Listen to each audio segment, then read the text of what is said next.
Cure de jouvence transitoire, l'injection de toxines botuliques dans un but esthétique est autorisée en France depuis 2 ans. Désormais, ceux et celles qui ont peur de vieillir n'hésitent plus à faire appel à ce poison injecté à très petite dose. C'est une protéine qui est issue d'un bacille qui est responsable du botulisme.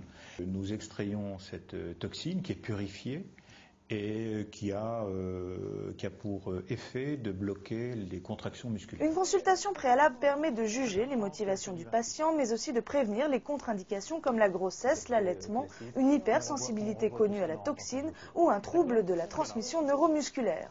Au second rendez-vous, l'intervention peut avoir lieu. On marque le visage qui a été démaquillé. Points d'injection, on a une forme de V ici, qui correspond aux muscles un petit peu de la mimique, qui permettent de froncer un petit peu les sourcils et de rabaisser la tête des sourcils.